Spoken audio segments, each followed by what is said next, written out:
There's water flowing under every shoe. Water flowing under me, flowing under you. This water is given from high, high above. Well, this water is God's great love.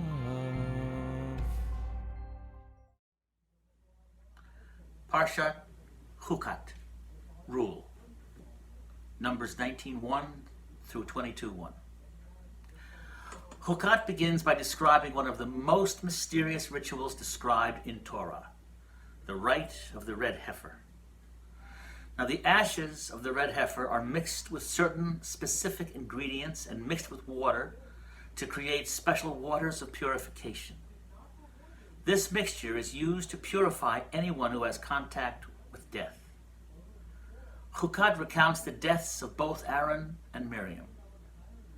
After Miriam dies, the people are thirsty and complain to Moses.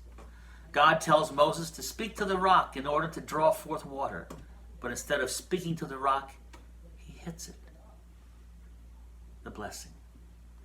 During our Torah journey this week, both Miriam and Aaron will die. The Torah portion of Chukat prepares us by beginning with a ritual that purifies us at those times when we come into contact with death. It is one of the most mysterious and powerful rituals of Torah. The great blessing of Chukat is the knowledge that whenever our defilement and whatever our mistakes, we can always return to our essential purity. Whenever I seek to learn from mistakes I have made, I look for a pattern and then try to understand the source of that pattern. It is understood by our tradition that the quintessential mistake of our ancestors as they wandered through the wilderness was the sin of the golden calf. This portion begins by discussing the great ritual for purification. The first and major ingredient required for this ritual is the red heifer. The heifer is a mother cow that has never been yoked.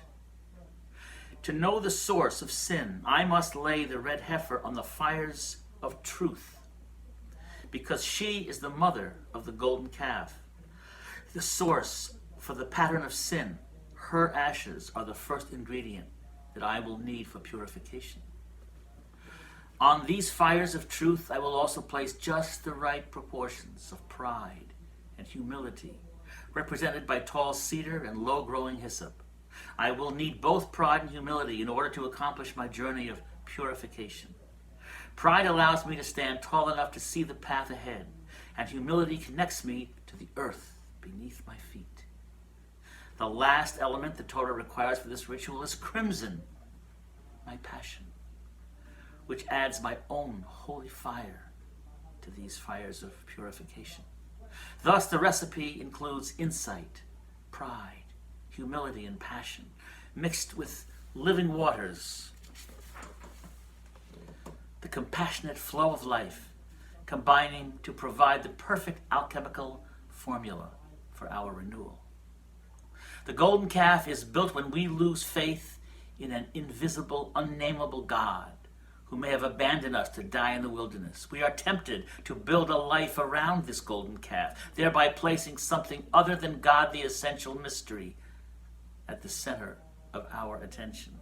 That life, built around the worship of security or happiness or wealth or fame, obscures the root fear of death that has unconsciously driven us. When we are ready to identify our golden calf, then we must trace its roots to find the red heifer, the impetus for our own idolatry, the clue to our own pattern of sin. Then we are able to offer up the ashes of the red heifer, the insight into the nature of our root fear. When death touches our lives, we can be protected from our own tendency towards fear by the blessing of this insight. Having faced our fear, we need not live in its shadow. The spiritual challenge. Chukat tells us of Miriam's death, and immediately afterwards the text notes that the people are thirsty. Their thirst drains them of strength for the journey and fills them with despair. They complain to Moses and Aaron, who ask God for help. God tells Miriam's grieving brothers to speak to the rock before the assembled community, promising that it will yield water for everyone. Moses speaks sharply to the thirsty masses and then hits the rock twice instead of speaking to it. Miriam had a way with water. She could touch the depths with her song and call forth spiritual nourishment. No matter how difficult the journey, Miriam's dance would bring ease and beauty to the process itself. She carried with her the feminine wisdom that could not be written down. Upon her death, we are given a spiritual challenge to reclaim the source of her wisdom, to discover the song in our voice and the dance in our step. Moses was given this challenge and he failed in order that we might learn from his mistake. Moses blamed the thirsty people for their complaint and then took credit for the life-giving power that was God's alone. When he struck the rock twice, it did pour forth water, but it also extracted a great price. Until we learn to speak to the rock, we will be denied entrance to the land of promise. To speak to the rock means to be in conversation with the natural world. Hitting it is an attempt to subjugate nature.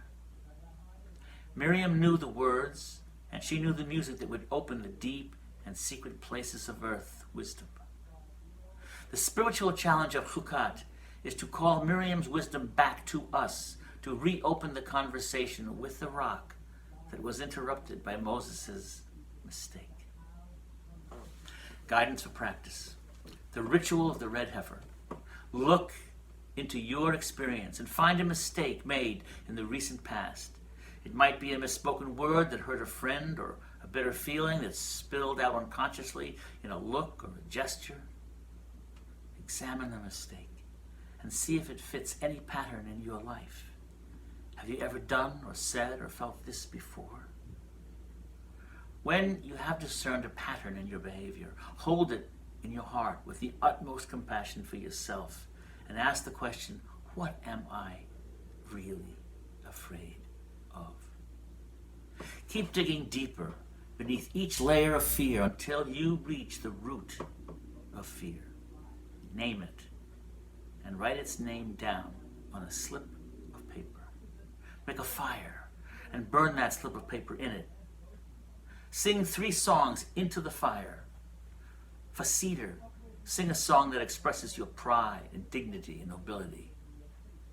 For hyssop, sing a song that expresses your humility and remorse for your mistakes.